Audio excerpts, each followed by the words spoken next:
की मीटिंग है, कोई जलसा वगैरह नहीं है। आप जो है अपने तरफ से भी कोई अगर बात है तो जनाब रामन मिश्रा साहब से जो है बात कर सकते हैं।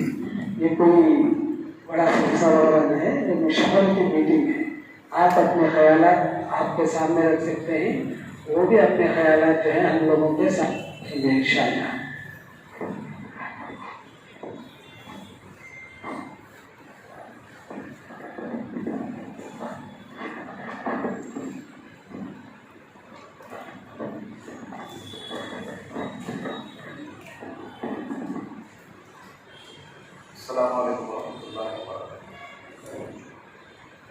सबसे पहले मैं बारगाह रब्बुल इज़्ज़त में अपने तशक्कुर पेश करूँगा। यकीनन समाज का एक सुलगता और एक अहम टॉपिक है जिस पर आज 3 सप्ताह हमारे सामने मौजूद है। और यकीनन ये भी खुशबख्ती हमारी के मोहतरम रामन मिश्रा साहब और बिल्कुल उनके बगल में जो शख्सियत तशरीफ फरमाए मोहतरम कानू प्रकाश साहब, ये जो सोसाइटी का क्लेम है, मैं समझता हूँ कि शायद इसका सही इस्तेमाल सोसाइटी नहीं कर पाएगी। और जो भी फैसले होते हैं, जो भी बातें होती हैं, मशवरे होते हैं, डिस्कशंस होते हैं, लेकिन ये तमाम मामला टाइमली होते हैं और फिर जैसे ही यहाँ से उठे पूरा झटक कर ना वासन मिश्राम याद रहते हैं और ना ही कानू प्रकाश याद रहते हैं और ना ही यहाँ का क्लीन सबका हम लोगों को याद रहता है। ऐसे फैसले या ऐसी नशिस्तों के इनकाद की बजाय मुस्तकिल एक लाए अमल तैयार हो और मुस्तकिल एक प्लानिंग हो, एक मनसूबाबंदी हो कि मुस्तकिल का क्या खाका हमारे सामने रहे। इसलिए कि यूसीसी का जो इशू है या मौजूदा इशू एक हथकंडा है, छोटा सा हथकंडा है। वरना आज़ादी के बाद अगर देखा जाए तो 1947 की आज़ादी हुई, 1950 में जो आइन बना, आइन बनने के बाद हर 10 साल के एक मरतबे जेनोसाइड किया गया, नस्लकशी की गई, बिलखुसूस मुसलमानों की और दलितों की। 1961 में दिल्ली में फसाद बर्पा किया गया, 1964 में मीरठ में मारा गया, 1976 में भागलपुर में मारा गया, 1992 में बाबरी मस्जिद के नाम पर मारा गया, 1993 में खुद बेंगलोर में उर्दू न्यूज के गलाटे के तौर पर मारा गया, 1996 में भटकल में मारा गया, 2002 में गुजरात के एक्सचेंज में मारा। ये कोई नया इशू नहीं है, यहाँ मसरूफ रखने के हथकंडे हैं। और पहले तो खाका बनाया जाता था कि कोई भी हुकूमत मंजर पर आती, गवर्नमेंट बनती तो उसका एक खाका होता था कि विकास हो, तरक्की हो, या छोटा कोई इशू बन जाता, मिसाल के तौर पर पेट्रोल के 50 पैसे बढ़ जाते तो सब सड़कों पर उतर जाते थे, रिएक्शन होता था। और ऐसा रिएक्शन होता था कि हुकूमत को घुटने टेकने पड़ जाते थे, तब तक जाकर वो मुतालबात बनवाए जाते थे। अब यहाँ पर जैसा मैं इस मरतबे शायद मेरा जो एडिटोरियल था मेरे अखबार का, शायद कुछ लोग पढ़े हों, तो उसमें मैंने वाज़ेह किया है कि मसरूफ रखने के लिए, लोगों को उलझाए रखने के लिए अगर पब्लिक फ्री हो गई तो उनके जहन कहीं ना कहीं मौजूदा जो जिले इलाही मौजूद है हमारे मुल्क के प्राइम मिनिस्टर, वो कहीं ना कहीं उनकी अयाशियों पर लोगों की नजर जाएगी। लोगों को मसरूफ रखने के लिए हथकंडे हैं।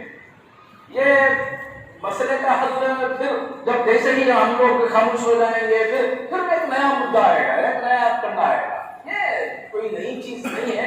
और एक चीज मैं वाज़ेह कर दूं कि पुराने दौर के जितने भी बादशाह गुजरे, चाहे वो मुगलिया सल्तनत के हों या कोई दूसरे बादशाह गुजरे हों, उन्होंने अगर चार मीनार तामीर किया, उन्होंने अगर कुतुब मीनार तामीर किया, अगर लाल किला तामीर हुआ, तो ये तारीखी का नवाजरात थे। क्या वजह है तामीर करने की, क्यों तामीर किया गया था? आज अगर देखें तो हिंदुस्तान की जो रेवेन्यू है, रेवेन्यू से जो आमदनी होने वाली है, मैं समझता हूं कि हिंदुस्तान के जितने महकमे हमारे सामने हैं, जितने डिपार्टमेंट्स हमारे पास हैं, रेवेन्यू से जितनी आमदनी इन टूरिस्ट प्लेसेस से हो रही है, हिंदुस्तान का कोई महकमा ऐसे नहीं है जहां से हुकूमत को कोई रेवेन्यू हासिल होती हो। तो उस दौर में बादशाहों ने तामीर किया था, ताजमहल तामीर किया, कुतुब मीनार तामीर किया, लाल किला क्यों तामीर किया गया? क्या उस वक्त रेवेन्यू के लिए बाहर से कोई यूरोपियन कंट्री से हमारे पास टूरिस्ट आने वाले थे क्या? क्यों तामीर किया गया? अगर जायजा लिया जाए तो मालूम होगा कि उस दौर के जो बादशाह थे, लोगों को मसरूफ रखना चाहते थे। कहीं ना कहीं उन्हें मुलाजिमत दे दी जाए, कहीं ना कहीं उन्हें रोजगार मुहैया कर दिया जाए और बादशाह की अय्याशियों पर नजर ना जाए लोगों की। इसलिए मसरूफ रखने के हथकंडे के तौर पर उन तामीरात को तामीर किया गया। वलो बिल्कुल अगर आज उन हालात को हम लोग कंपेयर करें तो ये जो मौजूदा हमारे जिले इलाही हैं उनके पास कोई सिवाय जियो के या एयरटेल के ये जो नेटवर्क्स है सिर्फ आपको इंटरनेट देंगे, वहां आपको मसरूफ रखेंगे, वो भी कितना देंगे वो भी। अब वो जो सोशल मीडिया हमारे सामने आया था उसी के हवाले से मौजूदा जो ठाकुर मिल्लत है, मौजूदा जो प्राइम मिनिस्टर हमारे सामने है, उनकी अय्याशियां खुद सोशल मीडिया के हवाले से उभर कर सामने आ रही हैं। यकीनन हमारे रियासत की नहीं बल्कि हिंदुस्तान की मायानाज शख्सियत है हजरत मोहतरम मौलाना मुस्तफा रिफाई साहब मुस्लिम पर्सनल बोर्ड के आप मेंबर भी हैं और दिल्ली काउंसिल के आप सरपरस्तों में से हैं। आज वो भी हमारे दरमियान तशरीफ फरमाए। यकीनन ये जो क्रीम हमारे सामने है तो इन हालात पर गौर करने की हमें जरूरत है। तो मौजूदा जो हमारा प्राइम मिनिस्टर हो या मौजूदा जो हुकूमत हमारे सामने मौजूद है उनके पास कोई प्लानिंग नहीं है। कौम की तरक्की हो, विकास हो, मुल्क की तरक्की हो, मुल्क को तरक्की की तरफ ले जाए, ऐसा कोई विकास का कोई प्लानिंग नहीं है। तो लोगों को मसरूफ रखने के लिए इस तरह के हथकंडे इस्तेमाल किए जाते हैं। मैं ख्वाहिश करूंगा कि वक्ती तौर पर यूसीसी को बैठ गए, पीसीसी को बैठ गए, एसीसी ये मामला पे बैठ गए फिर वक्ती तौर पर झटक कर उड़ गए, इस तरह की प्लानिंग की बजाय मुस्तकिल जहां आज दलितों और मुसलमानों को तोड़ने की जो साजिशों में एक हद तक कामयाबी मिल गई है उस साजिश को नाकाम करने की जरूरत है और दलितों को और बिलखुसूस मुसलमानों को यकजा होकर ऐसा प्लेटफॉर्म पर आना चाहिए। और हमेशा ये शिकायत रहती है किसी भी कौम से कि उसको वक्ती तो उसके गुर्बत का फायदा उठाया जाता है। फॉर एग्जाम्पल दलितों से उसके गुर्बत का फायदा उठाया जाता है और कोई भी उन्हें इस्तेमाल कर लिया जाता है। इस तरह की बातें आम है समाज में। तो ये जो ज़हनियत बना दी गई है, मैं चाहूंगा कि वक्ती तौर पर इस तरह के फैसले एक बड़े नाम है, बड़ा क्रीम हमारे सामने है, जो शख्सियत आज यहाँ तकलीफ फरमाए ये कोई मामूली चेहरे नहीं है, बहुत कुछ फैसले लिए जा सकते हैं। इत्तेहाद का पैगाम यहाँ और वैसे मस्जिद मुनव्वरा हमेशा से सुलगते हुए इशूज पर, करंट इशूज पर, ऐसे मामला पर आवाज उठाता रहा है, चाहे वो कोई भी मामला हो, कश्मीर से लेकर कन्याकुमारी तक। अगर कोई भी मजलूम सिसकता हो तो मैं समझता हूँ इस पूरे इलाके की एक मॉडल बनकर ये मस्जिद उभरती है और यहाँ से आवाज उठती है जुल्म के खिलाफ। तो मैं चाहूंगा कि इसी मस्जिद से जब ये प्लेटफॉर्म तैयार हो गया है तो आज दलितों से और मुसलमानों को यकजा करने का एक प्लेटफॉर्म लाया जाए और वहां से मुत्तहिद तौर पर ये सिर्फ यूसीसी फुला के नाम पर नहीं बल्कि हमेशा के लिए ऐसा प्लेटफॉर्म तैयार हो जहां मुत्तहिद होकर हर जुल्म के खिलाफ आवाज उठाई जाए। तब मैं समझता हूँ कि शायद उसका कुछ कारगर असर हो सकता है। यही चंद ख्याल के साथ मैं अपनी बात को खत्म करता हूँ। शुक्रिया।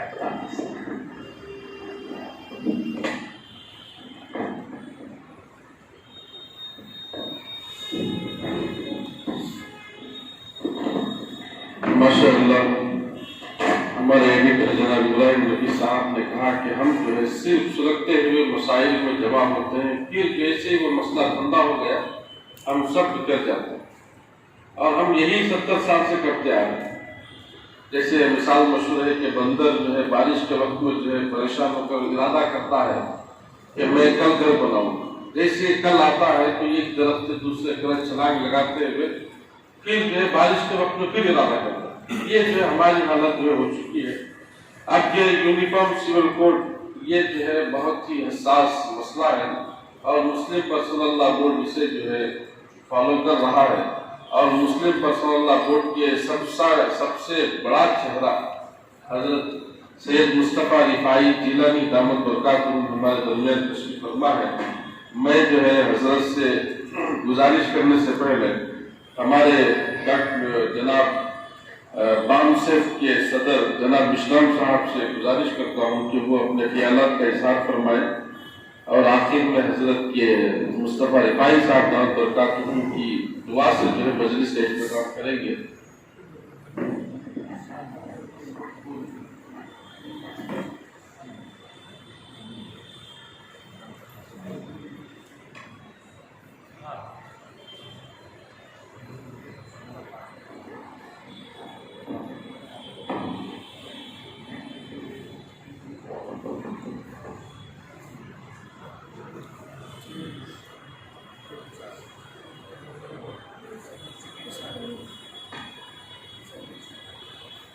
ये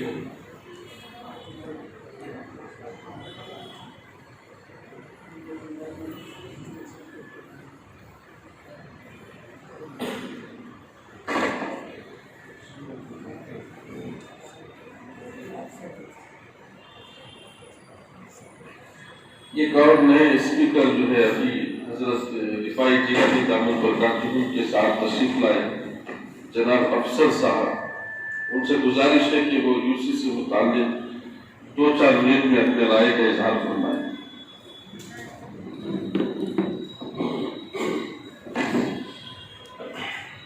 अस्सलामु अलैकुम वरहमतुल्लाहि वबरकातुहू। स्पीकर बनकर बात करने नहीं आया हूँ। मोहन चम साहब से काफ़ी सालों से हमारे मिलने मिलाने हैं और हर मरतबा हम लोग इसी बात का चर्चा करते हैं कि किस तरह से एक प्लेटफॉर्म बनाया जाए जो मुस्लिम्स और दलित्स SC/STs को एक प्लेटफॉर्म में जमा कर सके। इसकी जुस्तजू विश्वम साहब कई सालों से कर रहे हैं और कुछ हद तक इसमें कामयाब भी हुए हैं। तो ये एक फंडामेंटल रिक्वायरमेंट है, not only for UCC but for many other problems that we actually have in the governance system.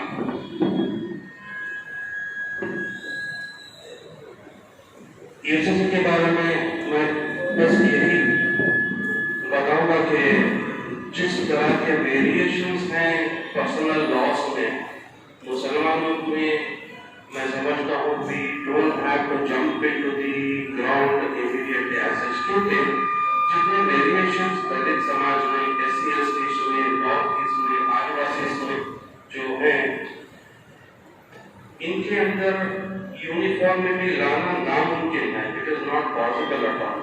तो हम लोग हिंदुस्तान की पहचान है the variation. The variation is the identity of Indian culture, tradition and everything else. इसको एक समान करने की जो कोशिशें या साजिशें हो रही हैं, मैं समझता हूँ इसमें कभी वो कामयाब होंगे।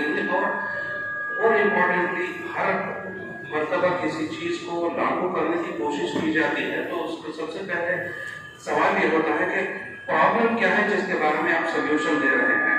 यहाँ पर प्रॉब्लम नहीं है, so why you are trying to give some solution? What is it that is going to solve the problem? UCC कौन से प्रॉब्लम को सॉल्व करेगा ये अभी पता नहीं है, किसी ने बताया नहीं है और ये सरकार ने अभी तक ये भी बताया नहीं है कि UCC इनके परसेप्शन से है क्या, What do they mean by UCC को भी हमें अभी तक मालूम नहीं है। तो हम लोग अगर विरोध करना है तो किस बात का विरोध कर रहे हैं वो भी हमें मालूम नहीं है। तो ऐसे मौके पर मैं समझता हूँ इसमें चर्चा कम करें। और इम्पोर्टेंट जो है, जैसा मेशम साहब और आपने भी बताया कि जो हमारा जो दलित SC/STs को, मुस्लिम्स को, माइनॉरिटीज़ को एक प्लेटफॉर्म पर अगर जमा करें तो मैं समझता हूँ ये जो डिविजिव फोर्सेस हैं जो नफरत की आग को फैला रहे हैं उनको टैकल करने के लिए जो है ज़्यादा ज़रूरी होगा और इसको जो है बहुत अच्छे प्लेटफॉर्म से हम लोग उसको टैकल कर सकेंगे। मैं समझता हूँ ज़्यादा वक्त हम लोग मेशम साहब को सुनने में लगाएंगे तो बेहतर रहेगा। So I end with this. Thank you. माशाअल्लाह, बहुत ही अच्छी बात आपने बताई। और जो मुल्क के जो नामवर वकील हैं हज़रत मुस्तफ़ा साहब, उन्होंने कहा कि अब तक ये UCC का कोई प्रपोजल नहीं आया और कोई ड्राफ्ट तक नहीं आया है कि लोग क्यों जो है परेशान हो रहे, समझ में लिया।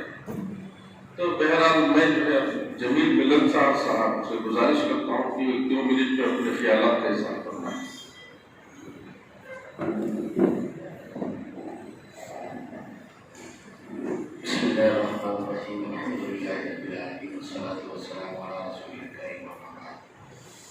Dignitaries, honorees, Mishram ji,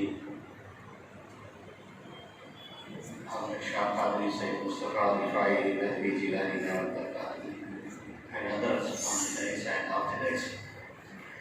इस वक्त जो एक तरह से UCC यूनिफॉर्म सिविल कोड, पहले जिसे कॉमन सिविल कोड के नाम से आमतौर पर मैं बिना तमहीद के इस पे पॉइंट पे आ रहा हूँ।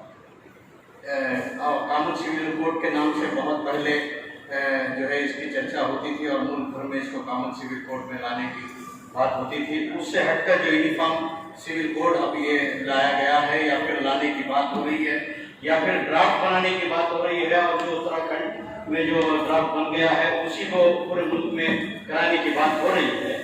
उसमें जितनी बातें आएंगी वो तो ड्राफ्ट के बगैर हैं, लेकिन नुकसानात बहुत जो आएंगी उस पर जो है बहुत कम गौर फिक्र किया जा रहा है। उसमें सबसे पहला नुकसान जो होगा कि हर वो शख्स जो मजहब से जुड़ा हुआ है किसी न किसी तरीके से पर्सनल लाइफ में और पर्सनल लाइफ की वजह से वो उससे कटेगा। और ये वेस्टर्न कॉन्सेप्ट है। वेस्टर्न कॉन्सेप्ट में ये कॉन्सेप्ट आने ही की वजह से आप अगर बाकायदा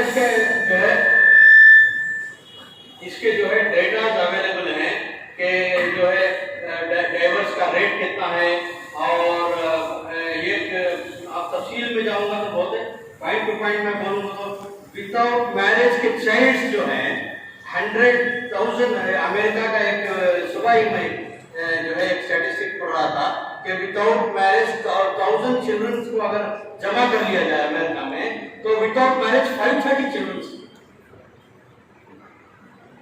तो ये इसकी वजह क्या है कि ये वेस्टर्न कॉन्सेप्ट ये रहा कि शादियों में और इस तरह की चीजों में पर्सनल लॉ नहीं, वहां हर चीज कोर्ट से जोड़ा गया, और ये शादियों को, निकाह को, बियाह को और ये सारी चीजों को कोर्ट से जोड़ने की जो बात हो रही है कोर्ट में आज की तारीख में 2,30,00,000 केसेस पेंडिंग हैं सारे हिंदुस्तान के high court including supreme court, जिसमें सिविल लॉ सिविल केस कोई नहीं, ये सब क्रिमिनल केसेस। आज का स्टैटिस्टिक का ये है कि 2,30,00,000 केसेस बाकी हैं। तो ये शादियों को भी कोर्ट की तरफ मोड़कर या इस तरह के मोड़कर ये बहुत सारे नुकसान हैं। तो मोहम्मद मिश्राम जी और दूसरे डिग्नेटरीज जो हैं ये चूंकि पिछले 1.5-2 महीनों से यूसीसी पर लगातार बहस हो रही है, इसके जो नुकसान हैं इस पर भी गौर किया जाए और वो सोसाइटी को बताया जाए कि इस तरह है। ये जैसे कि अभी बात यहाँ आ रही है सामने, ये सिर्फ मुसलमानों का है नहीं है कि बहुत अच्छा, कम से कम यहाँ रहने वाले तो ये अच्छी तरह जानते हैं कि ये मुसलमानों का मसला नहीं है, ये सारी चीजें हैं। दलित का कई तबके जो है इस पर केस डाल चुके हैं कि हमें हिंदू एक्ट से नहीं कुछ लेना देना नहीं है, हमारा एक्ट अलग है, हमें हिंदू में ना लिया जाए। ये बहुत पहले की बात है, ये आपकी बात नहीं है। और मैरिज लॉस में हमारा ही नहीं बल्कि आनंद मैरिज एक्ट, ये जो सिखों के लिए बनाया गया, अभी बहुत पुराना एक्ट है, 2012 में उसका जो है अमेंडमेंट भी हुआ और वो बहुत खुश है। इसीलिए सिख जो है सामने आकर ये के आनंद मैरिज एक्ट ये कितना बड़ा एक्ट है जिसको कई मुल्कों में सिखों के लिए अडॉप्ट किया गया। बांग्लादेश और पाकिस्तान इसमें शामिल है। जो हिंदुस्तान में आनंद मैरिज एक्ट बना सिखों के तरफ से और बड़ी खुशी सिखों ने इजहार किया था। इसी तरह दलितों को, और क्रिश्चियन के मैरिजेस एक्ट बहुत डिफरेंट अलग अलग जगह है। यहाँ तक के केरला में Cochin Christian act marriage act है जो सिर्फ केरला या फिर कोचिन और ट्रावनकोर में ये किया जाता है। तो ऐसे ये सब चीजें हैं जो अलग करने से या यूनिफॉर्म सिविल कोड को लाने से इन चीजों से हटेंगे, और जो कल्चर मजहब से हटकर जाएगा तो सबसे पहला जो नुकसान होगा वो मॉरली जो है हमारी जो अगली नस्ल है या फिर आने वाली नस्लें हैं उनको मॉरली बहुत ज्यादा नुकसान होगा। ये कहते हुए मैं यहाँ की डिग्नेटरी से दरख्वास्त करूंगा कि जब भी कोई ड्राफ्ट तैयार किया जाए यूसीसी के खिलाफ, इसके जो नुकसान हैं उसके स्टैटिस्टिक्स के लिए स्टैटिस्टिक्स में और उसके जो नुकसान हैं उस पर जरूर गौर किया जाए, और जरूरत पड़े तो इंशाल्लाह मैं भी इसमें साथ रहूंगा। माशाअल्लाह बहुत अच्छे ख्यालात हैं। अब मसला क्या है कि हम जैसा कि हमारे इब्राहिम रफी साहब ने कहा कि हम मसले के वक्त में जुड़ते हैं फिर उतर जाते हैं। अब मोहम्मद मुस्लिम साहब का जो एक बहुत बड़ा प्लेटफॉर्म है और 47 साल से वो जो है लगे हुए हैं। उनका काम ही क्या है, SC, ST, OBC और माइनॉरिटी, और माइनॉरिटी में जो है ये 6 माइनॉरिटी जिनका नाम मैंने जिक्र किया, इन मुस्लिम, सिख, ईसाई, बुद्धिस्ट, जैन, लिंगायत, ये माइनॉरिटी इंडियंस है, मूल निवासी, इनको लेकर और NT, TNT विजय ये पूरे मुल्क में ये सबसे बड़ी तंजीम खड़ा की। हम जो उस तंजीम से कैसा फायदा उठा सकते हैं और उससे जो है हमारा क्या फायदा पहुंच सकता है, ये जो है मुश्ताक साहब यूसीसी से मुताल्लिक जो है मुश्ताक साहब जिनका प्लान क्या है, मंसूबा क्या है, वो हमारे साथ और यूसीसी से मुताल्लिक आप जो हुकूमत को किस तरीके से शिकस्त देना चाहते हैं। और जैसा कि अभी नागालैंड के लोगों ने कहा, अगर यूसीसी इंडिया में आया तो हम जो है 60 एमएलए नागालैंड में 60 एमएलए के घरों को हम जला दें। ये उनका 3 दिन पहले का स्टेटमेंट है। अब जो मुश्ताक साहब जैसी अजीम हस्ती हुकूमत को क्या देना चाहते हैं पैगाम हम जो है सुनना चाहते हैं। हम जो काफी देर से इंतजार से अभी जो मुश्ताक साहब के लिए हम समाज के लिए हमारा संतोष है। मुश्ताक साहब से गुजारिश है कि वो अपने ख्यालात का इज़हार फरमाएं।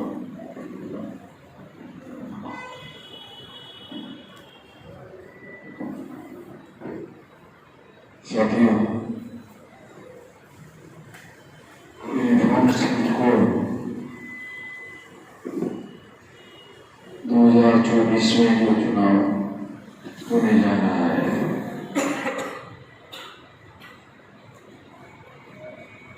चुनाव जीतने का हथकंडा है। हिंदू कास्ट के लोग हिंदू नहीं है। मुसलमानों को मैं कितनी बार कह चुका हूं, वो नहीं मानते। 1910 में मुसलमानों ने रेजोल्यूशन पास किया कि शेड्यूल कास्ट को हिंदू ना बनाए। इतने समझदार मुसलमान थे 1910 में। 10 से आगे 113 साल हो गए तो मुसलमानों का ज्ञान घट गया। पढ़ना चाहिए। 113 साल में मुसलमानों का ज्ञान घट गया, पढ़ना चाहिए। 1910 के मुसलमानों ने रेजोल्यूशन पास की। ये रेजोल्यूशन की कॉपी मैंने तुम्हारी सामने है।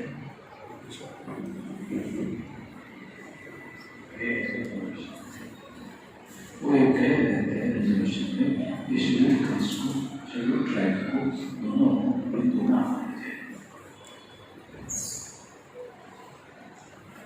उसके पीछे का कारण क्या था? केवल इतने करोड़ लोगों को हिंदू नहीं माना गया तो हिंदुओं की संख्या गिनती कम और अगर कम होगी तो उस हिसाब से ब्राह्मण लोग कांग्रेस की तरफ से अंग्रेजों को मांग कर सकते अधिकारों की। संख्या के अनुपात में उनको अधिकार मिलेंगे। अगर एससी और एसटी को हिंदू की गिनती में गिना जाए तो उनके नाम तो कांग्रेस को बहुत ज्यादा अधिकार मिल जाएंगे और हमारे घट जाएंगे। अगर एससी और एसटी की गिनती हिंदू में ना की जाए तो मुसलमानों के अधिकारों का शेयर बढ़ सकता है। एक राजनीतिक सूझबूझ और समझदारी उस समय के 113 साल पहले के मुसलमानों को ये समझदारी थी। ये समझ में नहीं आ रहा है कि मुसलमानों की समझदारी बढ़नी चाहिए थी, राजनीतिक समझदारी बढ़नी चाहिए थी, वो घट गई।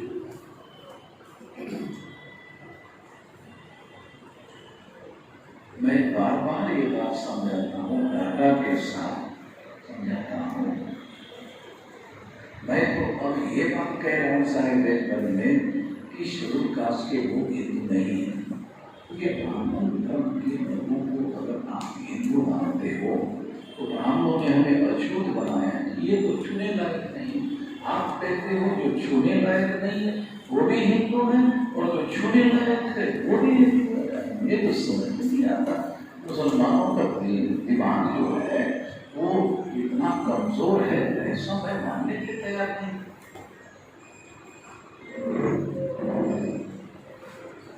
दूसरा, सुप्रीम कोर्ट ही शेड्यूल ट्राइब को हिंदू नहीं मानता। सुप्रीम कोर्ट आदिवासी को हिंदू नहीं मानता, आदिवासी अपने हिंदू नहीं मानते। उनका कस्टमरी लॉ है, अलग है, उनके फैसले कस्टमरी लॉ से होते हैं। एक आदिवासी सुप्रीम कोर्ट पे गया शादी के संबंध में कि हमें हिंदू मैरिज एक्ट के साथ फैसला किया जाए। सुप्रीम कोर्ट ने कहा अबॉर्टेड जजमेंट, आदिवासी हिंदू नहीं है, इसलिए हिंदू मैरिज एक्ट आदिवासियों को लागू नहीं किया जा सकता। ये पुराना फैसला नहीं, 2000 के बाद का फैसला।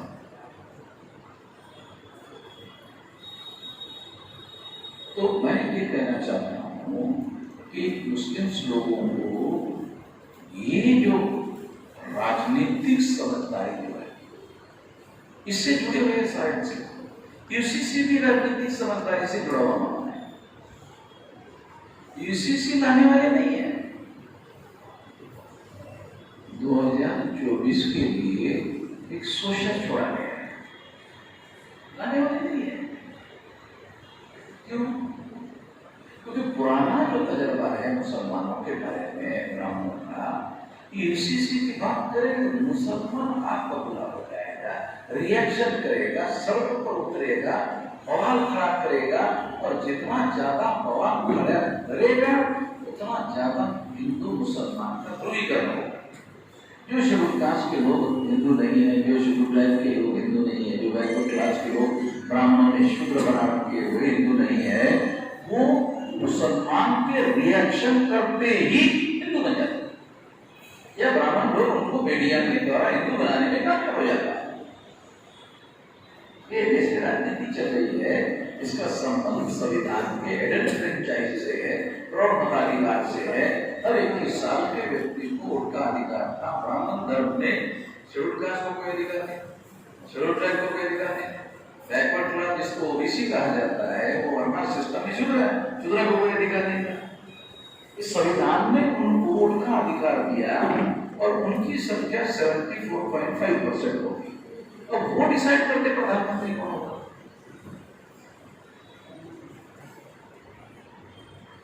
अडवाणी और नरेंद्र मोदी में अगर योग्यता में कंपेयर किया जाए तो अडवाणी नरेंद्र मोदी से बहुत ज्यादा काबिल आदमी था बीजेपी का।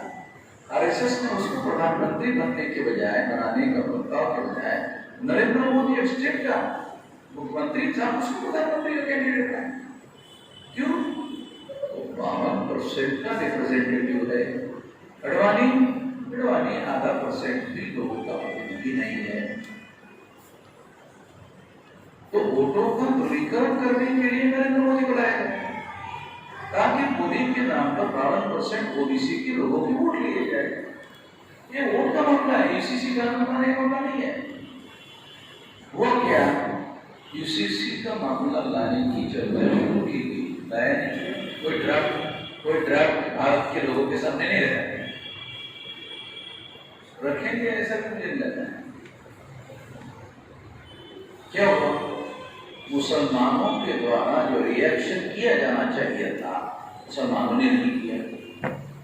सबसे पहले तो मैं मुसलमानों को और उनकी क़यादत को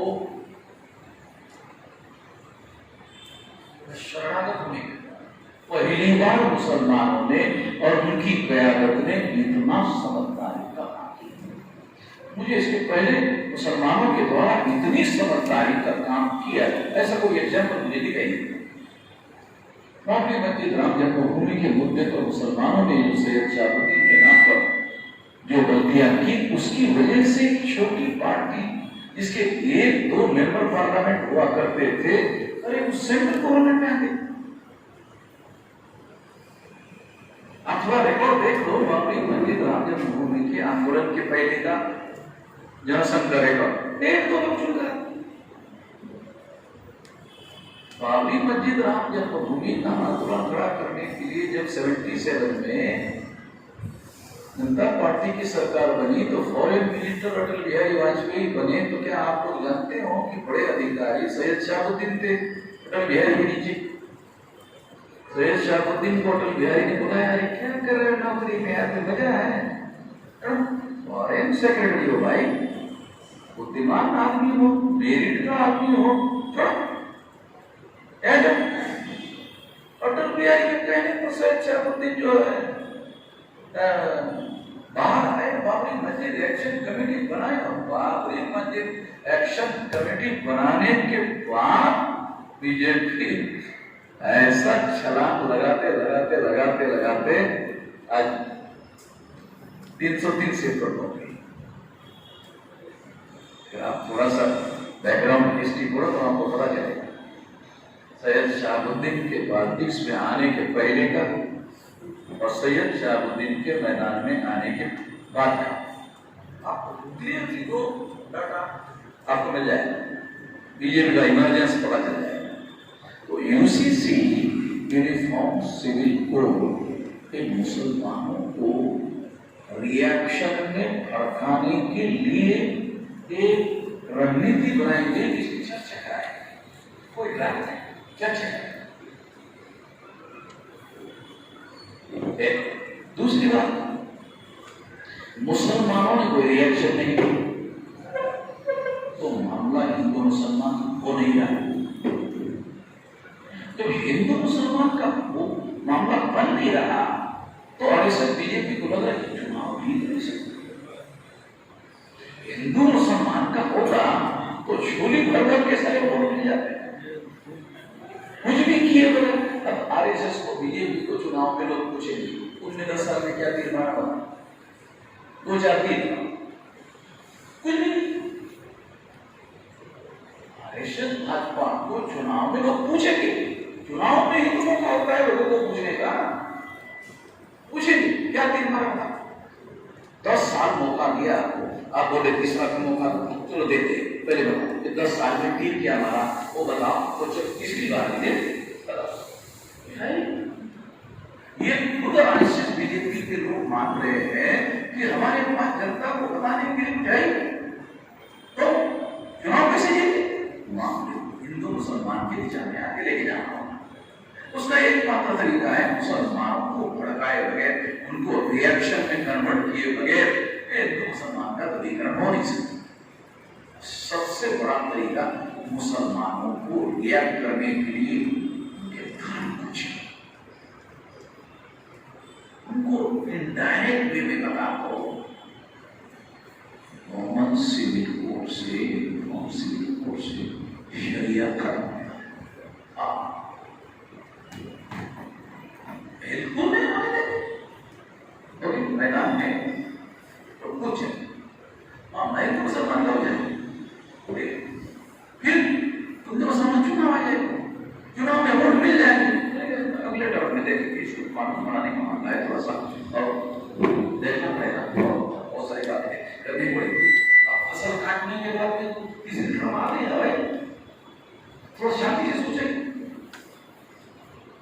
सरकार के पास है ना मतलब गौरव को लागू करना, प्रेजेंट करना, मामला अभी तो दूसरा ड्राफ्ट भी नहीं है भाई।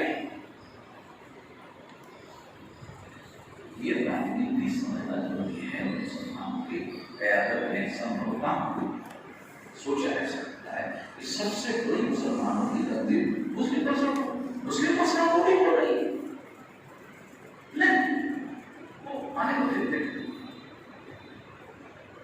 तो मैं समझता हूँ सबसे ज्यादा समझदारी का काम तो वो मुसलमान हो नहीं रहा, तो इससे हमको फायदा नहीं होगा चुनाव में। इसलिए नेशनलिस्ट कांग्रेस पार्टी को महाराष्ट्र में तोड़ना ये सबूत है कि मुसलमान हो नहीं होता। राष्ट्रवादी को तोड़ने की जरूरत ही नहीं। राष्ट्रवादी को तोड़ा इसलिए आपकी 48 लोकसभा की सीटें हैं भारत में, उत्तर प्रदेश के बाद दूसरे नंबर की लोकसभा की सीटें।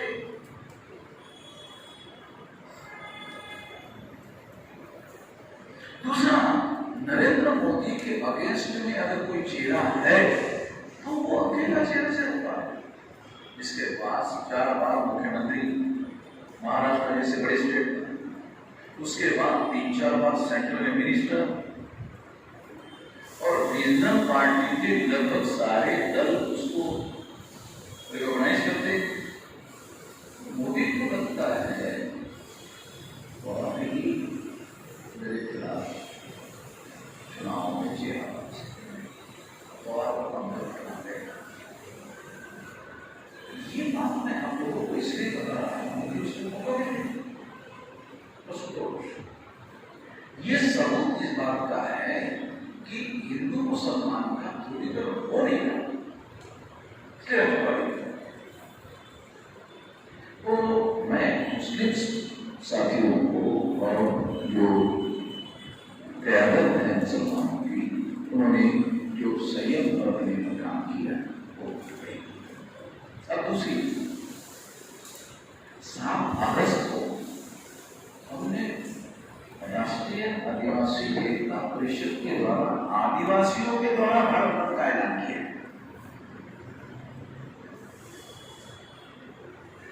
आदिवासियों ने अगर भारत बंद किया, आदिवासियों ने अगर यूनिफॉर्म सिविल कोड का विरोध किया, हिंदू मुसलमान नहीं,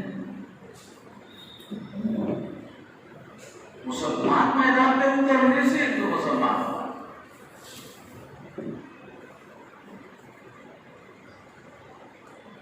तो 7 अगस्त को जो भारत बंद आदिवासी एकता परिषद के लोगों ने, आदिवासियों ने कहा कि हमारे कश्मीरी इलाकों में बंद है, तो मुसलमानों को कुछ दिन अपना व्यापार, दुकान, धंधा बंद करके एक दिन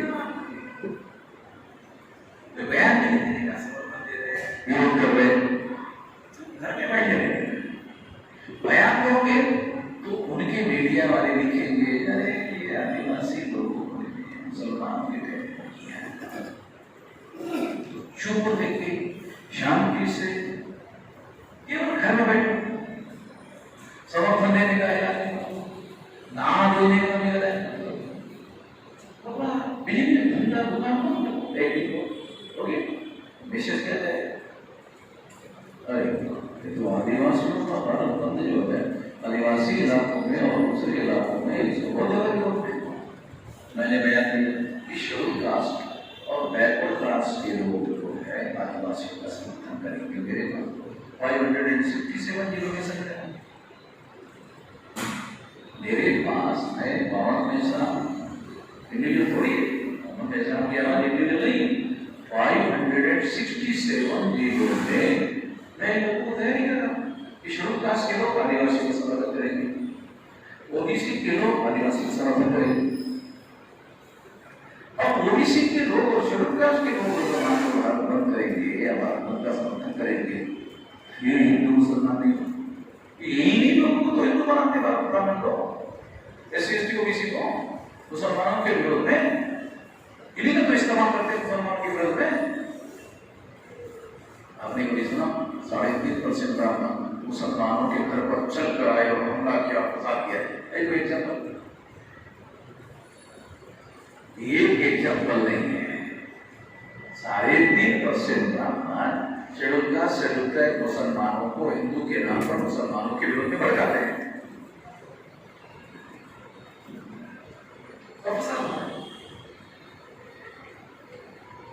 अगर मुसलमानों में समझदारी वाले लीडर होते तो वो भी एससी एसटी ओबीसी के लोगों को ब्राह्मणों के विरोध में भड़काते नहीं। और तुम लोग मुझे समझ नहीं आता, इसलिए तो मुझे मिलना, अरे ऐसा करो, मतलब से काम लो, ये करते नहीं, कहने के बाद नहीं करते, जबकि मुसलमानों को खुद ऊपर ऐसा करना है, कहने के बाद नहीं करते।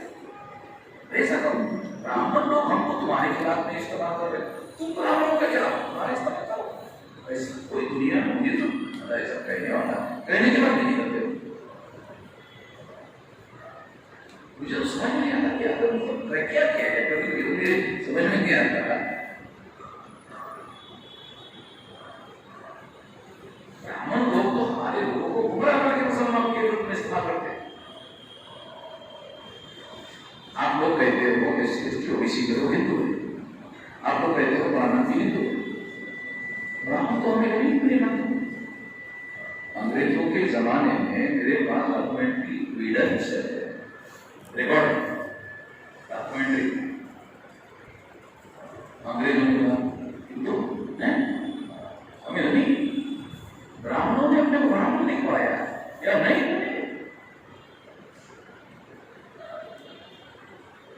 ये आज भी मेरे पास डाटा इंटेलिजेंस है,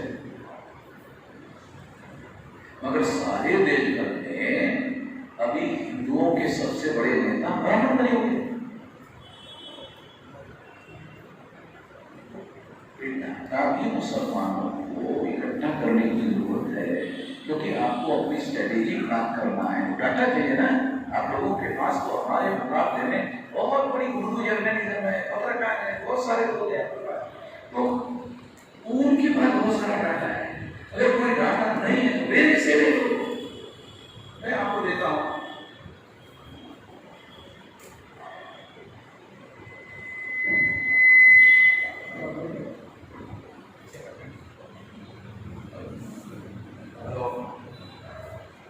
मैं आप लोगों को ये कहना चाहता हूं कि जो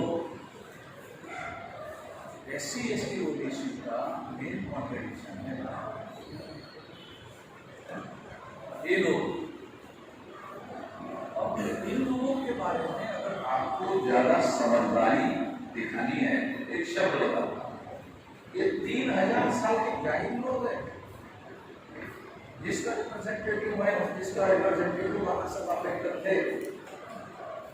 और लोग थे ये 3000 साल के जाहिल लोग हैं।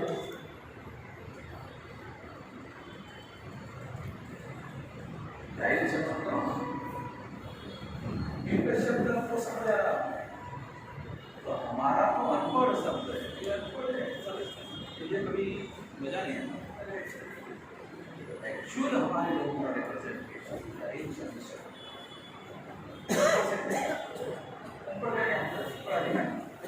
जाहिलत जो है केवल पढ़ा लिखा होने का मामला नहीं है, बहुत भयंकर बात है। और 3000 साल इतने सालों के जाहिल लोग हैं, जाहिल लोग का इस्तेमाल कर रहे हैं, बड़े इस्तेमाल कर रहे हैं जमाने के खिलाफ। तो ये जो लोग है, ये लोग अगर मुसलमानों के खिलाफ इस्तेमाल हो रहे हैं तो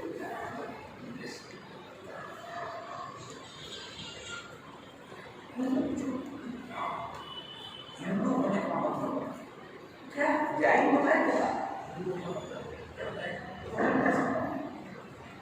मेरा कोई इंटरव्यू किसी नेशनल अच्छा हो गया, आपने देखा वही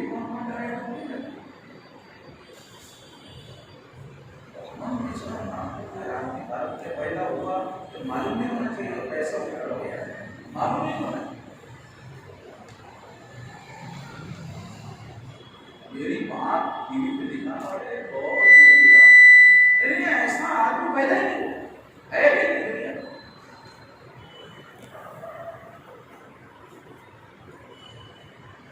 तो मूल बात क्या है? बात ये है कि हम 2-3 हजार साल के और जहादत की वजह से मजबूर, इसलिए हमारे जो भी बड़े नेता हुए उन्होंने सबसे पहले जहालत खत्म करने का अभियान किया। पहले नंबर पर उनका जो एजेंडा था, अम्बेडकर का एजेंडा था जहालत को खत्म करने का, तो पढ़ाई लिखाई पर सबसे ज्यादा। तो हमको 2-4 बातें समझ में आई पढ़ने लिखने की वजह से। हमारे भाई गाँव याद करे थे, अरे आजादी को 75 साल हो गए, क्या बोल रहे? आजादी को 75 साल हो गए, क्या बोल रहे? आजादी इनको गुलामी समझ में नहीं है, सर इनको आजादी कहाँ से समझ में आएगी?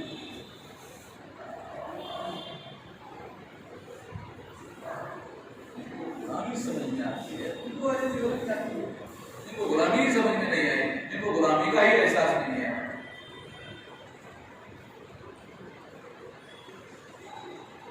तो हम लोग हजारों साल होते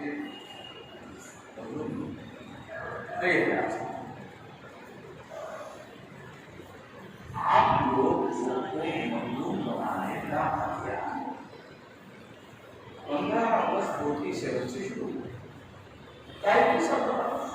आप लोगों को भारत में आप लोग हिंदुस्तान शब्द के बड़े होते हैं। तो बिजली आदमी थे, उन्होंने संविधान लिखा, इंडिया दैट इज भारत, संविधान मगर कोई मुस्लिम आदमी इंडिया बोलता है तो भारत बोलता है, हिंदुस्तान आरएसएस के लोग हिंदुस्तान कहाँ कर रहे हैं? मैंने आरएसएस के बाद में बोला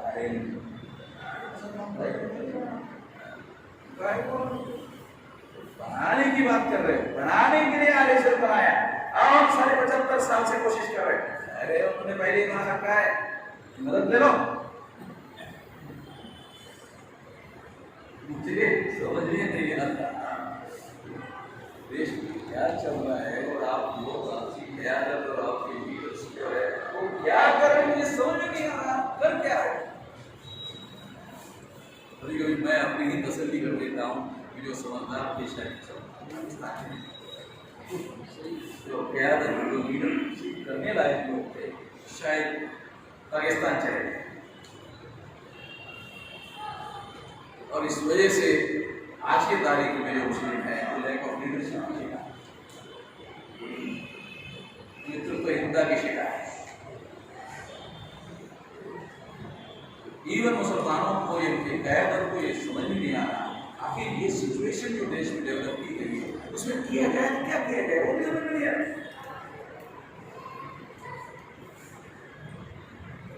तो मैं आप लोगों को ये रिपोर्ट कर रहा हूँ कुछ काम मालूम हो, जैसे अभी ये यूसीसी के मामले पर कोई आरएसएस भाजपा के लोगों से निपटना तो हमारे को हम देखें कब निपटते क्यों? आप अगर मैदान में उतर गए तो मामला मुसलमान का हो जाएगा, आरएसएस भाजपा तीसरी बार चुनाव जीत जाए, आपके लिए भी खतरनाक है, हमारे लिए भी खतरनाक है। इसलिए आप लोगों को मेरा अनुभव है कि आप लोग कहते हैं कि ब्राह्मण लोग, ये आरएसएस के लोग, ये बीजेपी के लोग हिंदू है, ये SC/ST OBC के भी लोग हिंदू है, थोड़ी देर मैं आपकी बात मान लेता हूँ, ये सारे हिंदू है, फिर हमें निपटने दो ना, हमारा मामला है निपटते। आप पहले हिंदू है, वो भी है, ये भी है, सब है, तो हमारा मामला है निपटते, तो भी निपटने दो। आपका एक नहीं मैदान में आप ये हमारा इंटरनल मामला है, और चीजें देख लेते हैं, अभी देखिए आपका ये मैदान है। तो मैं आप लोगों को जो ये परिणाम हो सकते वो एक बहुत ज्यादा खतरनाक मामले है, जिसे तीसरी बार बीजेपी आरएसएस चुनाव यदि SC/ST OBC के लोग मैदान में उतरते यूसीसी के विरोध में और आप हमने बैठकर समर्थन देते हैं, समर्थन दिया ये बयान भी देते हैं और कोशिश आपको बयान कोशिश आपको बयान मुख्यमंत्री को वोट ले गए, फिर बयान किया, फिर मौका मिलता, अरे देखो देखो अरे मुसलमान होगा, बस समझता नहीं कोशिश हम उनको आप क्या समझ मगर इससे उनको फायदा होगा, ये उनको समझ में नहीं आता, ऐसा तो मैं मानने के तैयार नहीं।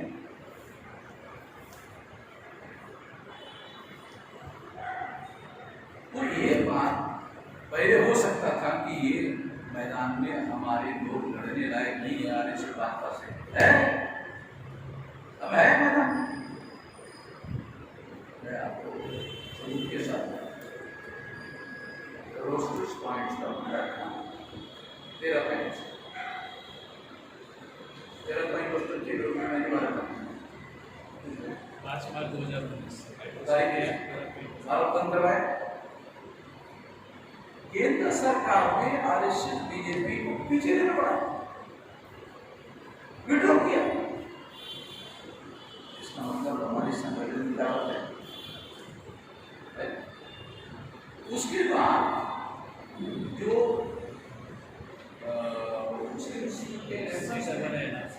NRC का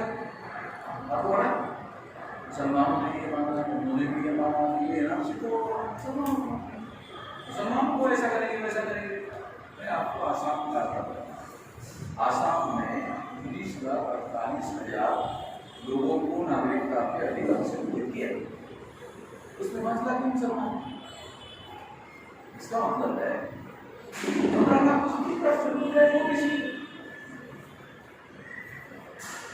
लोगों में ये भ्रम तो फैलाया जा सकता है यार, ये मुसलमान यहाँ से आए, वहाँ से आए, यहाँ से आए। मैं ऐलान किया हूँ, मैं फैला दूँ, मैं ये कहता हूँ ये भी मुसलमान विदेशी नहीं हुआ, ज़्यादा से ज़्यादा अफगानिस्तान से आए। अफगानिस्तान मौर्य काल में भारत का टेरिटरी है। जो अफगानिस्तान है, अगर आप अशोका मौर्य एम्पायर देखो तो अफगानिस्तान उसका टेरिटरी है, केवल एक स्टेट है। तो अफगानिस्तान तक का आदमी अगर भारत में रहता है वो भारतीय है, वो निवासी है। कोई भी विदेशी मुसलमान नहीं है।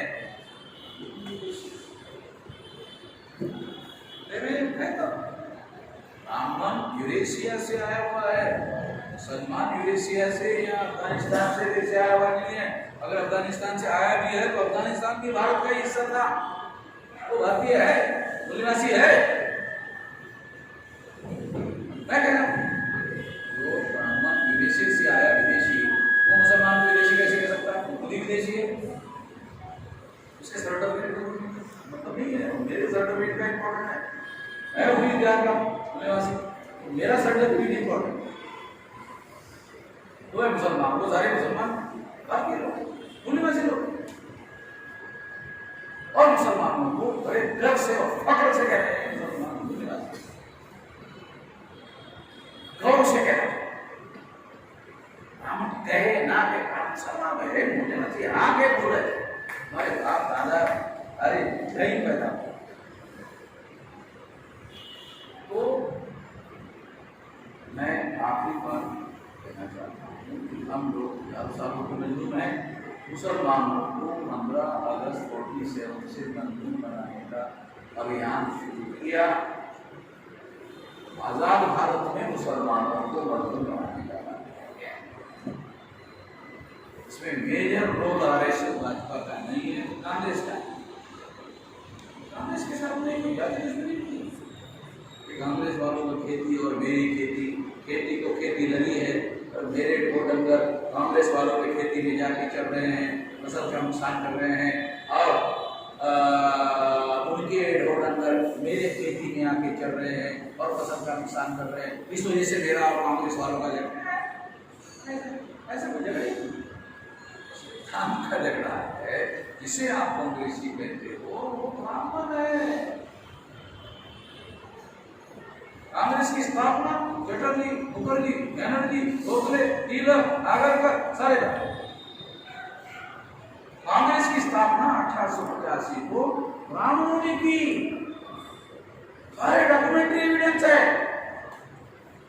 दूसरे विदेशी, ये ब्राह्मण विदेशी, दूसरे विदेशी, करीब 4-5 कांग्रेस के नेशनल प्रेसिडेंट बने अंग्रेज।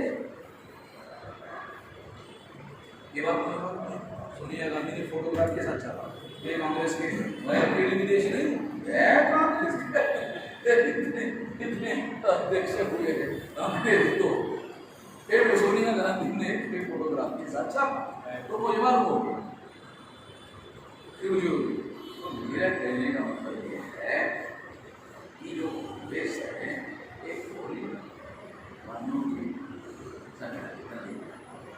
तो इन्होंने 15 अगस्त 47 से जैसे ही इक़्तिदार उनके नियंत्रण में आया, उन्होंने मुसलमानों को जो 33% प्रशासन में रिप्रेजेंटेशन था, क्या 3% रह गए? मान देता हूँ 2-2% मान लेता हूँ, है नहीं है मान देता हूँ, मगर 33% मुसलमानों का इंडियन एडमिनिस्ट्रेटिव सर्विसेज में रिप्रेजेंटेशन था, 3% नहीं। ये काम हमारे अटल बिहारी जी प्रधानमंत्री बने तो उन्होंने अपने चीफ सेक्रेटरी को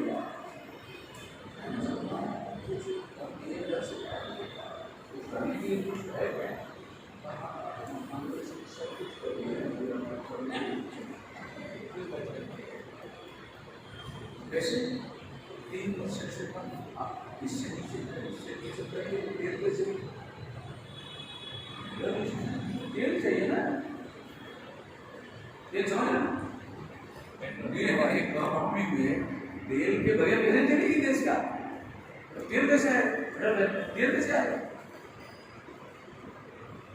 तो आरएसएस और अटल बिहारी वाजपेयी जो पहली बार प्रधानमंत्री बने तो उसको मुसलमानों के ऊपर यूज करने के लिए मिले, नहीं तो सारा कांग्रेस काट होगी।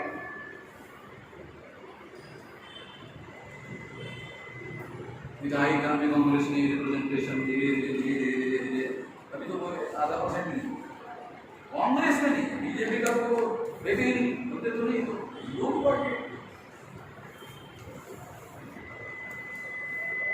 एडमिनिस्ट्रेशन मुसलमानों में रिप्रेजेंटेशन नहीं, जुडिशरी में एक आध मार्गी जो है चीफ जस्टिस बना देते हैं। अब वो इतने प्रेशर में रहता है, 3 जज के बेंच में चीफ जस्टिस रहने से क्या फर्क पड़ता है? 3 जज का बेंच, उसमें एक जज जो है 3 जज के बेंच में रहेगा, चीफ जस्टिस होगा, क्या कर लेगा? मीडिया भी क्या है, जो इंडिया का रीजनल लैंग्वेज वाला मीडिया है, उर्दू छोड़ 100% ऑफ मीडिया वो सारा डेमोक्रेटिक सिस्टम है, वो तो मुसलमानों की तरफ में है। 15 अगस्त 47 के बाद ये तो सिस्टम बनाया गया, ये सिस्टम है आपके विरोध में सारा का सारा। तो ऐसे सिचुएशन में क्या करना है, क्या करना है? तो हम 3000 साल के मजलूम हैं, आप नए मजलूम हैं, आप ही जख्म ज्यादा हरे नए जख्म है तो आपको बहुत दर्द होता, अरे हमारे जख्मों का सलाह हुई काउंटिंग नहीं है, 3000 साल में पता नहीं कितनी बार हरे हुए, कितने बार लाल हुए, किसी कोई गिनती है। तो इस वजह से मजलूम और मजलूम का इत्तेहाद ये इसका है, ज्यादा नहीं। शेड्यूल कास्ट और शेड्यूल ट्राइब की संख्या 22.5% है, मुसलमानों की 14% है, 37.5 है। कांग्रेस ने राज किया 31% पर, ये लगा दिया, जानते हैं ना, 31% पर कांग्रेस राज किया। अब यहाँ पे कर्नाटक में 37% वोट दी, ठीक है, ये 37 तो हमारा SC ST और इसका है।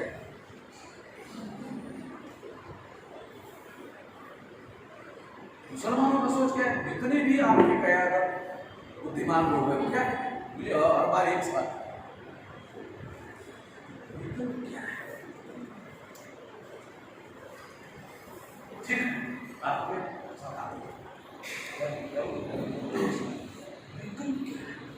ये बीजेपी विकल्प जो मुझे सवाल पूछता है, मैंने उसको कहा आपके दिमाग में विकल्प भी है और मुझे कुछ भी रहे, आपको कैसे पता चलता? और 4-5 चुनाव में देखा, ये तो 66 साल में हर 5 साल बाद चुनाव होता है, तो 25 साल से देखा, आप हर बार मुझे विकल्प पूछते हैं। आपका वोट 15% है, आप 15% जो वोट है वो डिसाइड कर सकता है, विकल्प पैदा कर सकता है, आप पैदा नहीं कर रहे, और आप बनाया जो स्ट्रेंथ है आप उसके सामने, जो स्ट्रेंथ है, जो ताकत है, जो शक्ति है, आप बने बनाए ताकत को साथ दे रहे, इसलिए बता रहा हूँ बनेगा क्यों, बीजेपी को बना बनाने जो ताकत है, शक्ति है, उसको साथ दे, फिर वो पास हो जाता है कर्नाटक में। मैंने अभी दोपहर में कहा कि आपने बीजेपी को परास्त किया, ये बहुत अच्छा काम किया मुसलमानों ने, कांग्रेस को लाया, ये बहुत गलत काम किया,